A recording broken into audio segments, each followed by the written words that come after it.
Welcome to the Making Sense podcast. This is Sam Harris. Okay, well, it has been 2 weeks since the election, and those of you who don't spend a lot of time on social media may not be seeing how crazy it is out there. All I can say is we appear to be living through a very dangerous moment, and Trump and his enablers, in their desperation to hold on to power, are making our situation much more dangerous. I want to elaborate on something I tweeted after it became obvious that Biden had won the election. This was around November 6th, I think. I wrote, "There's a needle that we really must thread successfully. Contempt for Trump and his enablers in government is a patriotic necessity. Contempt for 70 million Trump voters is a serious error. Life is complicated." So I want to spell this out a little more because very few people are threading this needle successfully, or even attempting to thread it. And some people have confused what I was saying there with people like AOC seeming to call for vengeance against Trump supporters. She went so far as to encourage people to keep lists of everyone who had supported Trump in any capacity. I think it's quite clear that nothing good is waiting for us down that path. Over 70 million people voted for Trump. And there are many reasons for people to have done this, or to have found that they just couldn't vote for Biden. And Trump is as much a symptom as a cause of the division in our society now. I mean, he is not Stalin. He is not Hitler. He is a vindictive little con man who got plucked out of a carnival somewhere by Mark Burnett and put on television for over a decade. Trump is the quintessential American fake. And it's been astounding to watch such a bizarre and insubstantial person accomplish one crazy stage dive after the next, because there were millions of upraised hands waiting to catch him and to bear his weight. So there are real social problems at the bottom of all this that we have to address. And we won't address any of them by writing off everyone who voted for Trump as racist or otherwise irredeemable. But there are many people in my circle, friends and colleagues and podcast guests, who are making the opposite error. Many of them are almost exclusively focused on the problem of the far left. And this is causing them to significantly discount the harm that Trump has caused and is actively causing to our society. Some of these people are Trump supporters, but many aren't. And they've been taking the Trump team's allegations that the election was stolen through massive voter fraud way too seriously. And they're extending a principle of charity to Trump and to the rest of his team that is frankly delusional. Again, there is a needle to thread here. And many people don't appear to even see it. Insofar as I've noticed what others in the so-called intellectual dark web have been saying, it's generally not something I want to be associated with. I don't want to single anyone out in particular, but allow me to take this moment to turn in my imaginary membership card to this imaginary organization. I mean, the IDW was always tongue-in-cheek from my point of view. It was a funny name for a group of people who were willing to discuss difficult topics in public, mostly on podcasts, but it never made sense for us to be grouped together as though we shared a common worldview. I never saw much downside to it, and I didn't much think about it. But in the aftermath of this election, with some members of this fictional group sounding fairly bonkers, I just want to make it clear that I'm not part of any group, right? So if you want to criticize my ideas, that's great, but I only represent myself here, and no one else speaks for me. We have a crisis of legitimacy now on all fronts. People have lost their trust in our institutions, and this is understandable given all that's happened over the last 4 years. Trust in media has almost collapsed, but that doesn't mean there still isn't a difference between the New York Times and Breitbart, or between journalists who are doing their best to report facts, even while they harbor their own political biases, and political operatives or conspiracy theorists who are obviously spreading lies. So as bad as things are in mainstream media, and don't get me wrong, they're quite bad, you simply can't place equal blame on both sides politically at this moment. And we have a sitting president who is essentially a QAnon conspiracist. So if you find yourself saying things like, all politicians lie, or Biden is just as corrupt as Trump, you have become part of the problem of misinformation in our society. Biden would have to be a supporter of Antifa and lying about literally everything to be comparable to Trump. Biden's next tweet would have to say something like, we have evidence that the CIA invented the coronavirus to kill black people. He would have to be that maniacal, and the whole Democratic Party along with him, for there to be an equivalence between Trump and Biden, or between Republicans and Democrats at this moment. Yes, there is influence peddling, and bad incentives, and opportunism, and cowardice, and the whole carnival of human error on both sides of our politics. But the Republican Party has become a personality cult devoted to a fake strongman who really is doing his best to undermine our democracy. So a special focus on Trump and his enablers is totally warranted right now. And again, there is a needle to thread here. There is a difference between Trump and his inner circle and his most abject supporters in Congress. There's a difference between these people who are attempting to hold on to power illegitimately by vomiting lies on everything in sight, and the millions of people who voted for Trump, who are to one or another degree taken in by these lies.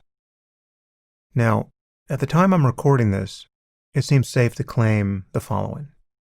There appears to be no credible evidence of significant voter fraud in the 2020 election. And whatever the Trump campaign is bringing forward is being looked at by the courts. And so far it's being thrown out by the courts. Ironically, because we have such an uncoordinated election system, it appears to be very difficult to manufacture fraud at scale. And what is being alleged here is massive fraud across many states, several of which have Republicans in key positions of power. And strangely, the Democrats are alleged to have rigged the election for president, but they didn't think to also win the Senate and to get rid of Mitch McConnell, and they lost seats in the House. So this election fraud was really a work of subtle genius. And needless to say, all the Republicans in Congress have celebrated their victories in the House and the Senate, and these votes were cast on the same ballots they're disputing in the presidential race. Right? This is the very essence of incoherence and hypocrisy, just as it was when Trump's campaign began demanding that we stop counting ballots in states where he was ahead, while simultaneously demanding that we keep counting them in states where he was behind. There is now such a degradation of our politics that people don't even feel the need to lie coherently. It's just a continuous carpet bombing of our information landscape with bullshit. So, at this moment, it certainly appears that Biden won the 2020 election far more decisively than Trump won in 2016. And Trump claimed massive voter fraud in that election too, right? The election he won to become president. He even claimed that Ted Cruz was guilty of voter fraud in the Iowa caucus. This is what he does, and it's part of the authoritarian playbook. Trump is a con man who has no respect for anything beyond himself, and he certainly has no concern for the health of our democracy. These are facts about his mind that he confirms for us on a daily basis. Now, obviously, any credible accusation of voter fraud should be looked at by the courts. But it's very important to point out that no one has been denying this basic principle of election fairness. Okay, but this was not like Bush versus Gore in 2000, which came down to 500 votes in a single state. Here we are talking about tens of thousands of votes in several states, a bigger margin than Trump won by in 2016, to which Hillary Clinton quickly conceded, right? Even though she won the popular vote. And President Obama immediately began cooperating with the transition team, while Trump is still refusing to cooperate with Biden's 2 weeks into this process. And more importantly, so are the leaders in the Republican Party.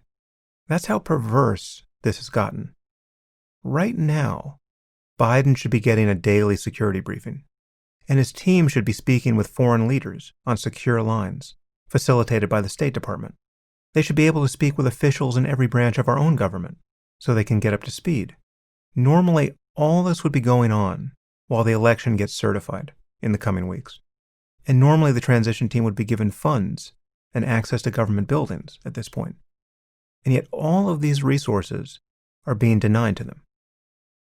The real problem is that all of this controversy is being manufactured by bad faith actors. I mean, you can be confident that no one on Trump's team thinks he lost due to election fraud. Rather, they're attempting to delegitimize our democracy by pretending to think there was massive election fraud. It's like a soccer player who takes a dive and begins writhing around on the ground, right? Hoping to deceive the ref and to win a penalty kick, and possibly win the game that way. No matter how good he makes it look, the soccer player knows he wasn't fouled. This is cheating. Trump and his enablers are hoping to hold on to the presidency by pretending they were fouled. And they're looking for a referee, whether a court or a state legislature, who just might award them a winning penalty kick. Short of that, they're trying to motivate the base in Georgia so they can hold on to the 2 Senate seats that will be decided in a runoff election in January. And beyond that, Trump and his family are clearly trying to monetize their cult so they can do who knows what to further debase American society after Trump leaves office. Again, let me be clear. I believe that everything I'm saying about Trump's attempt to undermine our democracy is as objective and uncontroversial and nonpartisan as saying something like Trump doesn't want to release his tax returns. I mean, how can I say that Trump doesn't want to release his tax returns? What am I, a mind reader? He's even said on a few occasions that he wants to release his tax returns. It's just that they're under audit, you see. Why not take the man at his word? Well, if you are that confused about who this man is, then there really is nothing I or anyone else can say to persuade you on these points. So let me just bracket what will otherwise be totally unacceptable to you by saying that my adamance on these points is coming from a very clear sense that what I'm saying is not just my opinion about Donald Trump. I believe I'm making factual statements about what he has done and why he has done it. The man really doesn't want to release his tax returns, for whatever reason. I don't have to be a clairvoyant to know that. It's the only rational interpretation of his actions. And he really did try to steal the presidency 2 weeks ago, and he appears to still be trying, however hopeless that might be. I mean, think about this chain of events. We have a president who, for months, railed about how unreliable our election system was, and about how mail-in ballots, in particular, were guaranteed to produce massive fraud. And he made these claims entirely without evidence, while being someone who votes by mail himself in Florida. And he said over and over again that we need a result on election night, knowing that the vote count always continues over subsequent days, and that in this election, the later votes would disproportionately be weighted toward Biden. Literally, for months, Trump stigmatized mail-in ballots in a calculated effort to get his supporters to vote in person, knowing that in-person returns are generally counted first on election night. In fact, Republican lawmakers seem to have collaborated in this scheme by not allowing mail-in ballots to be counted early in several key states. And in fact, the Republicans tried to starve the post office of funding over the summer. And Trump admitted that this was to keep them from being able to handle a surge in mail-in ballots.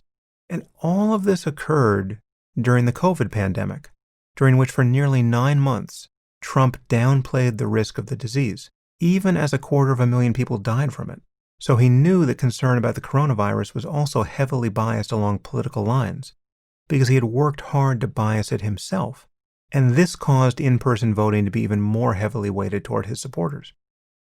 I mean, it sounds totally fantastical, but all of this happened in plain sight. Trump tried to engineer an episode of reality television that could have ushered in the end of our democracy. He was obviously hoping to step before the cameras in the wee hours of Wednesday morning with a significant lead in the polls and to then demand that the vote counting stop.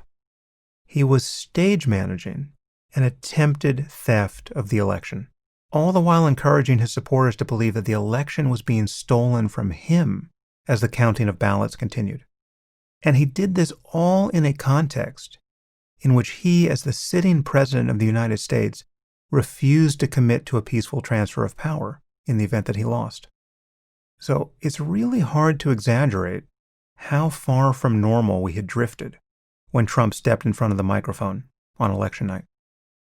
We had a president of the United States declaring that he had won re-election by a large margin when there were millions of votes still being counted, and every reason to believe that most of those votes would be for his opponent. And the most prominent members of the Republican Party supported him in this. That is what has become of our politics. So, in my view, this was a terrifying lurch toward authoritarianism, even if in many ways Trump is a fake authoritarian. And it could have worked. We could have lost our democracy 2 weeks ago. But the problem is, nearly half of our society doesn't know that. In fact, nearly half of our society is being told right now that we have lost our democracy because the election of Joe Biden was a fraud. This is a dangerous loss of social cohesion, and it has been engineered by Trump and the Republican Party. I mean, imagine you're on a plane at 30,000 feet, and the pilot comes over the PA system and says, "I'm sorry, ladies and gentlemen, but we've heard credible reports that there's a bomb somewhere on the aircraft. Some people are saying it's in the luggage. Some people are saying it might have been smuggled on board by food service, and it might have been placed in an overhead compartment by one of your fellow passengers. But just sit tight, we're going to get to the bottom of this." Imagine the panic that would cause. And now imagine what you would think of the pilot if you knew that he was lying. Imagine the mind of a pilot who has assumed so much control over the lives of his passengers, who would tell a lie like that. What sort of person would do that? That's the president right now. The situation is almost certainly worse, in fact. I mean, the Trump campaign is aggressively fundraising on the back of their fake allegations of election fraud. The fundraising is ostensibly for all their legal actions, but most of the money will be used for other purposes, to pay down their campaign debt and to form a Trump political action committee. Trump's even threatening to run for president again in 2024. So the president is like a pilot who's just announced that there's a bomb on the airplane. But if you just get out your credit card and donate generously to the Trump Bomb Squad Fund, he might be able to land the plane safely. But it's a fake crisis, and he's just stealing money from millions of frightened and angry people and creating more division in our society in the process, and actually increasing the likelihood that the plane we're all on at this moment will crash. And this is why it is appropriate to be outraged over this behavior. Trump and the people closest to him know exactly what they're attempting to do to our democracy. They understand that amplifying conspiracy theories increases the risk of serious violence and social disorder. And they absolutely know that they're putting our country at needless risk by not giving the Biden team the resources they need for a smooth transition. And this is not at all analogous to what's happening on the left. I mean, yes, it also sows division in our society to call half the country racist. But the people who are doing that really are confused, right? They think half the country is racist. And I'm sure the confusion extends all the way up to the top, right? Someone like AOC thinks half the country is racist. But Trump and his team know that they lost the election. They know why they're doing what they're doing. They know they are trying to eke out some personal advantage at massive social cost. That's what's so reprehensible. Obviously, I don't know what's going to happen next.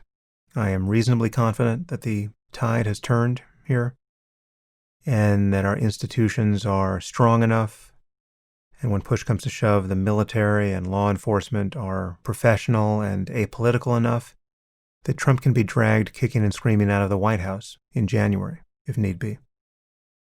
But honestly, I think this pressure test of our institutions nearly failed. And that's scary. A few days after the election, on November 6th, the journalist Jim Sciutto tweeted, "A new restricted national defense airspace has been put in place over presidential candidate Joe Biden's home in Wilmington, Delaware." And then Samantha Power, who was our UN ambassador under President Obama, she also happens to be married to Cass Sunstein, who is a constitutional law scholar who's been on this podcast. Samantha forwarded this tweet with the comment, "It's real. Our institutions will hold." Now, I practically burst into tears when I read that tweet. And here's why. The fact that that was ever in doubt, that our institutions would hold, the fact that there was even a question as to how the military would respond if we had a madman in the White House refusing to admit that he had lost an election and demanding that we stop counting votes in states where he was ahead and continue counting them in states where he was behind. For the fact that I can even understand Samantha's tweet, "It's real, our institutions will hold." The fact that I can parse the fucking sentence is evidence of a crime that has been committed against all of us. And everyone who's been accusing Trump's critics of having Trump derangement syndrome has been party to this crime. You really have played a game of chicken with our democracy. And in my view, you actually do have a lot to apologize for. This is not partisanship. This has never been a difference of opinion. We can have those, but you have protected a man who was manifestly unfit to be president, and that has been obvious since day one, and long before day one. Yes, as I said, there is corruption and confusion and bad incentives and ordinary human frailty on both sides of our politics. And yes, we have a crisis of legitimacy in our society that is bigger than Trump. But Trump is the most malicious exploiter of it, and you cannot let your gaze wander from the core truth of this moment. We have a sitting U.S. president who is trying to hold on to power by shattering every democratic norm we have. And failing that, he is trying to sabotage the presidency of his successor for his own personal gain. And he has refused to commit to a peaceful transfer of power. This is probably the lowest point in our democracy since the Civil War. Now, of course, there is a silver lining to this. If the worst doesn't happen, if Trump's attempt to delegitimize the election fails, and it now seems virtually certain that it will, and if we don't see some crazy degree of violence or political assassinations sparked by his conspiracy theories, we have discovered that much of what keeps our democracy intact is not a matter of our laws, but of our political norms. So many safeguards against corruption and abuses of power and a creep toward authoritarianism depend on the decency of the people in power. And what Trump has taught us, beyond any possibility of doubt, is that we can't rely on human decency. We need a system that can handle a psychopath in the White House. However, it seems clear that most Trump voters really don't understand what's happening. I know that sounds patronizing, but it's not meant to be. There are reports of people in ICUs right now dying from COVID who still think COVID is a hoax. That's how crazy our information landscape has become. And Trump has worked tirelessly to make it that crazy. Remember, Trump launched his political career with the birther conspiracy. And when he came to office in 2016, about a third of Americans believed the birther conspiracy. And 72% of Republicans believed it. Let that sink in. During the 2016 campaign, 72% of registered Republicans believed that Barack Obama was born in Kenya, and therefore that his presidency was illegal and illegitimate. And things have only gotten worse. Trump is president of the United States.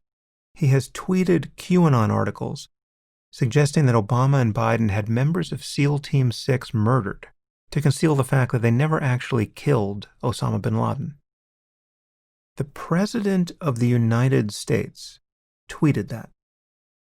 Now, if you don't think that's a catastrophe for our country and for the world to have promoted such a person to the highest position of power, I'm afraid that's on you. Caring about this sort of thing isn't Trump derangement syndrome. If you don't care about a U.S. president who lies as freely as he breathes, who makes a laughingstock out of our country with nearly every utterance, that's on you. These things actually matter, whether they matter to you or not. So, who do we hold accountable for what has happened here, and for what has almost happened, and for what may yet happen? I do think we need to give something like 70 million people a mulligan here, and then make a serious effort to solve the social problems that cause so many of them to support Trump. No doubt this is a conversation that will absorb many future episodes of this podcast. But we run a serious risk of moral hazard if there are no consequences for the people who decided to torch our democracy on the chance that they might personally gain from it. Imagine that a man attempts to rob a bank, but it doesn't work out. Let's say that after he's pulled out his gun and started screaming for everyone to get down on the floor, and perhaps after he's pistol whipped the guard, something goes wrong, and it becomes clear that he won't be able to rob the bank after all. What's the point of no return, reputationally? What's the last moment where you get to say, sorry, this isn't really a bank robbery. I'm not actually a bank robber. Everyone can get up off the floor now. We're just going to have to agree to disagree about what happened here. I do think a line has been crossed here.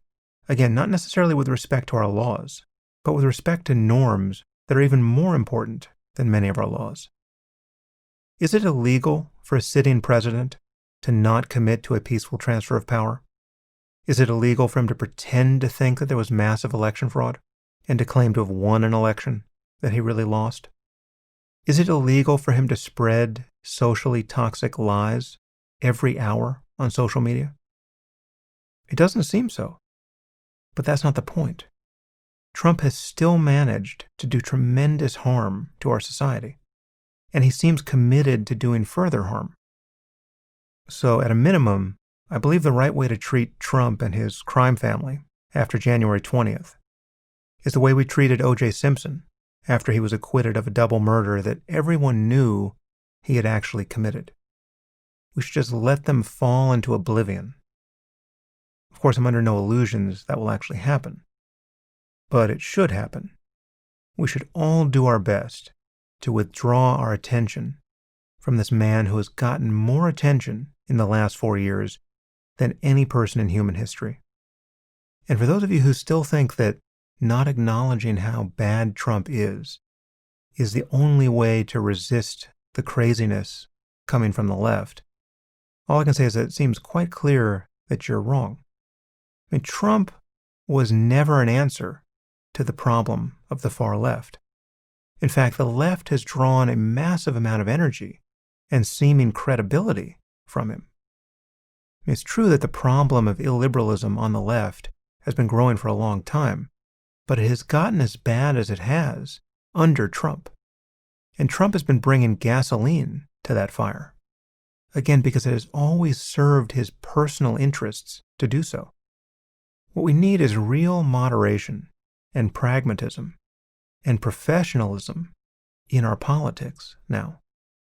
And while I was never very enthusiastic about Biden and Harris, there is a big difference between both of them and AOC.